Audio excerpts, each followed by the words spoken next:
Hoentsika mamarana izay vaovao misehatra ny baolina kitra izay taorian'ny karakaran'ny Orange Madagasikara sy ny Ligue Analamanga taranja baolina kitra. Ny Orange kitra ho an'ireo akatita kely eny anivon'ny Fokontany sy ireo tanora eny anivon'ny lycée isan-karazany dia hikarakara ny hetsika ho an'ny tian'izany taranja baolina kitra izany eny anivon'ny fiangonana indray reto orinasa sy ny Ligue Analamanga ity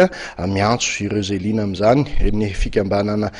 pakafian'izany hoe baolina kitra eny anivon'ny fiangonana. Tsara ny manamarika fa tsy hanavahana finoana ity fifananana baolina kitra ho an'ny fiangonana na hoe Orange kitra fiangonana ity ary ao anatin'ity resadresaka ny fanaovana tamin'ny filohan'ny Ligue Analamanga Rakoto ary manana Entso ity no mandindinina makasika izay fifananana izay.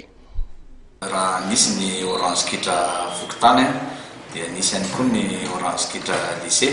dia toy izany fiara-miasan'ny Ligue Analamanga sy ny Orange Madagasikara samy amin'le fiteny hoe manakaiky vahoaka moa zany ny politikan'ny Orange amin'ny ankapobeny dia isy zany amin'ity ilay mitoraka ity ny Orange kitra fiangonana zany hoe rahana amin'ireo fiangonana rehetra misy eto amin'ny faritra Analamanga. Nahoana ny fiseho amin'ilay fifaninanana izy no afaka mandray anjara ahoana ny fisoratana anarana ao anatin'izay araka le teniko teo dia ny fiangonana rehetra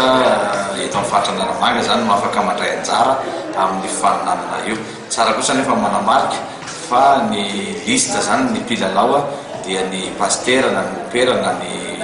izay mpitandrina zany ao amin'io fiangonana io no manamarina n'izay mpilalao izay fa tsy afaka milalao kosa ireo mpilalao anatina Ligue 1 na Ligue 2 milalao eto amin'ny Ligue Analamanga zany. Izay ny fepetra anankiray. Ny faharoa afaka misoratra anarana avokoa ny fiangonana rehetra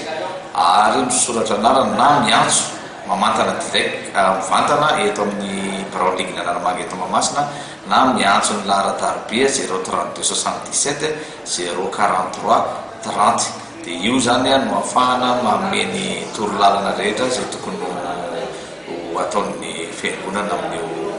fifaninanana io. Tsara koa manamarika fa telo tapitrisa ariary ny amboara ho zaraina zany amin'ny orinatoroka io akoatran'ny telefona sy ny pitsopitsony isan-karazany izay fameny Orange mahazatra isaky ny misy fifaninanana karakara.